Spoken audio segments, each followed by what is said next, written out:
guys. Thank you sa Panginoon. Andyan na. Ano po?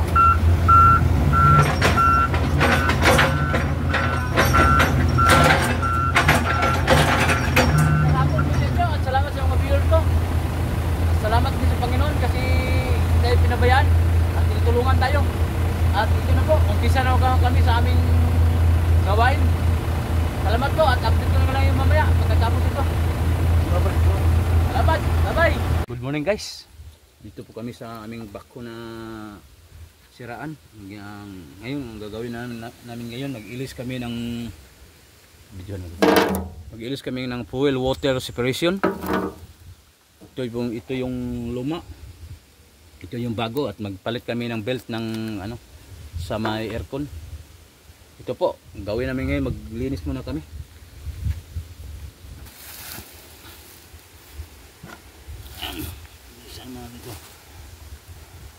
Yan ang kulay asul. Yun ang krudo. Yan, tingnan ang krudo yan.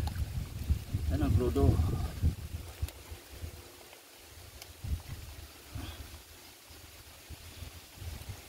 Ayan, linihan natin guys. Kasi tubig kasi ito eh.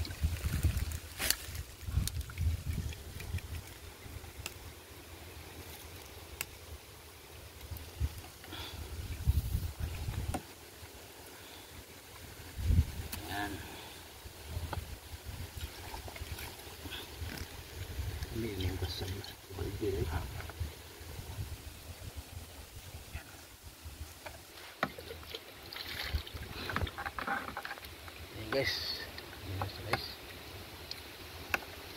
isa natin guys.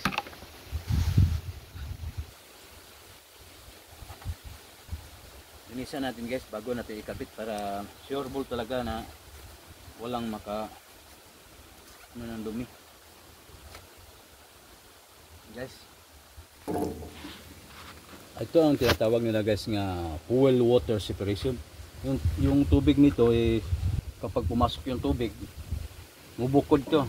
Dito makikita mo ang tubig dito pag naka-sip-sip na siya ng tubig. Dito ang ng tubig nito, pero pag marami ng tubig hindi na siya maka-separate. Kusa na siya makina, mamatay na kusa ang makina mamatay. At umuusok na ang makina pag naka-sip-sip na siya ng tubig. So yan guys. Ito yung bago.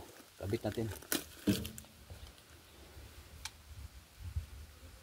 Kabit natin ng bago guys. Yan. Lagay mo muna yung yan guys. Tapos sakto.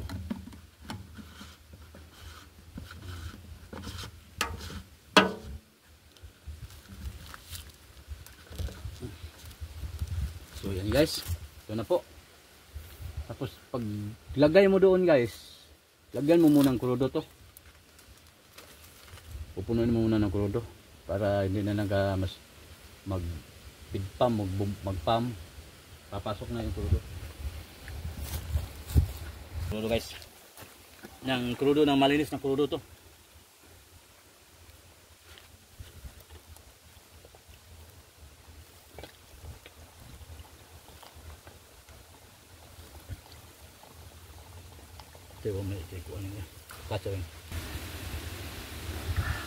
Wala tayong kabo guys, kay bukid mundok to.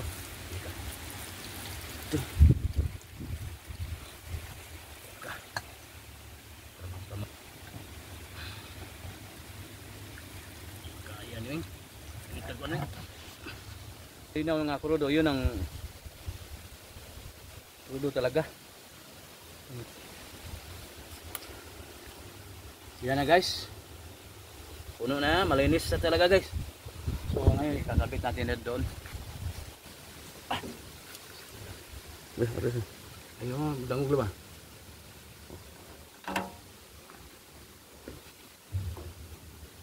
Guys, kabit natin guys. Dito kami. Water separation. Kabit natin.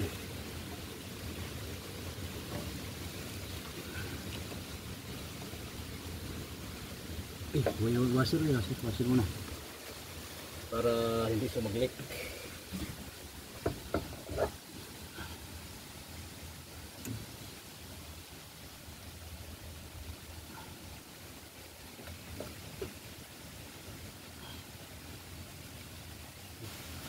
Katsoy. Ayan guys. Kabit natin.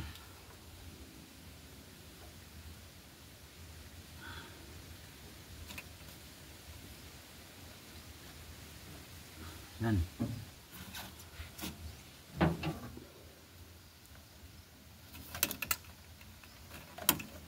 Kita natin guys. Sa hindi pa nakasubok nito, kailangan ingat-ingat din sa pagkabit nito kasi medyo may mapakasilan to.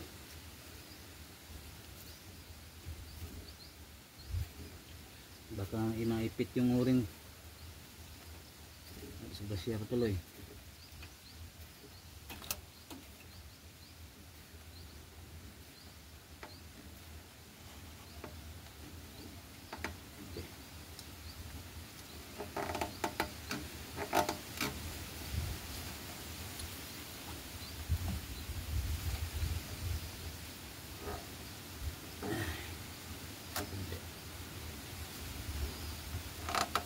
Yan. Bago na yan guys. At ikabit din natin ang monitoring niya sa kanyang monitor. Sensor monitor to po guys.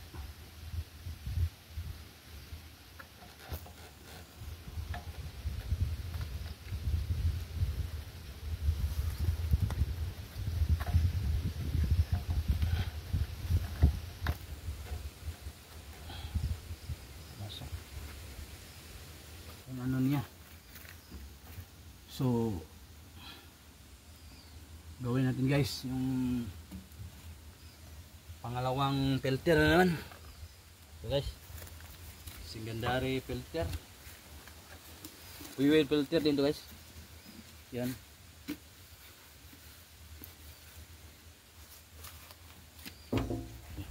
Okay.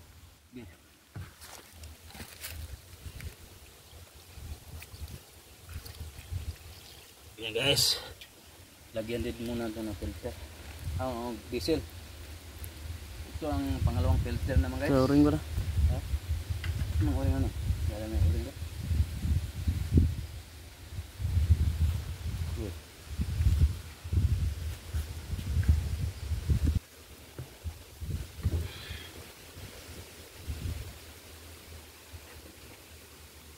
Yan guys. Ito ang pangalawang filter guys, kabit natin.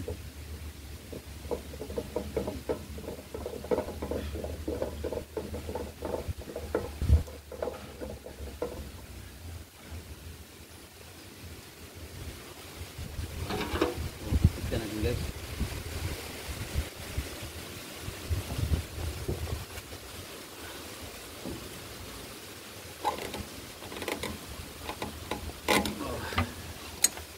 Ito guys, picture mo to.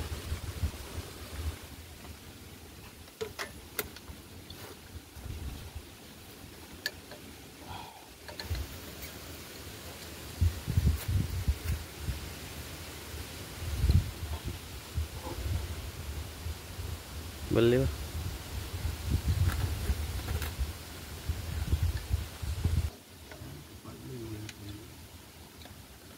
Guys, ito natin kasi kinamay lang natin ito kanina.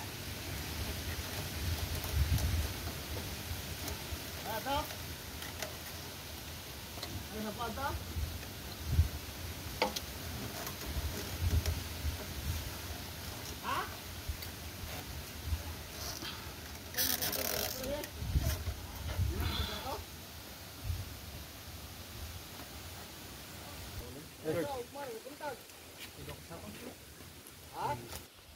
Yan!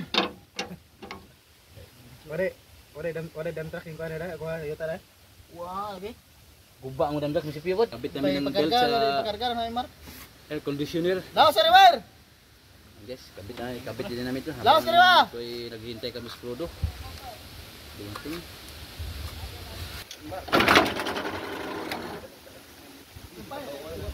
Yes, pagkakabit din tayo ng pivot sa may aircon. Ano niya? kung sakaling under to malamigan din ang operator. So ngayon guys, yung hindi pa nakasubok ng pagkabit ng anong aircon nito, ito po lang ang gagawin natin.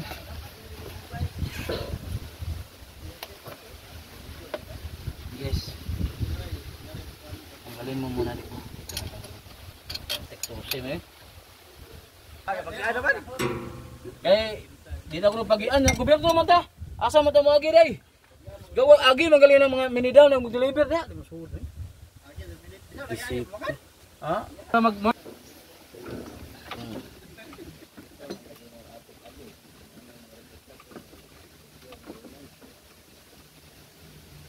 Ang taga-munisipyo na. Paano pagtrabaho namin ito? Isura bitaw yung ay guys, nakabit na guys. Hindi pa nakakabit yung kailangan ito muna. Ang gawin mo, tanggalin mo na yung kanyang wag mo sa adjuster. Sana itong adjuster ang ano mo hindi pa ano yan. Kailangan ito talagang buo yung nilagyan sa palagyan ng adjuster yung tanggalin mo. Para baka kabit ka ng belt. Tapos na yan. Tapos mong ipitan mo itong ilagyan sa adjuster. Ito na mga adjuster ang adjustan mo. Yan, adjuster naman ang adjustan mo.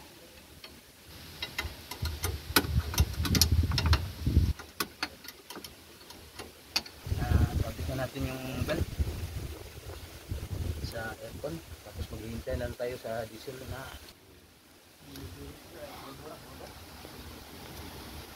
hindi na namin, hindi na nagabot sa todo.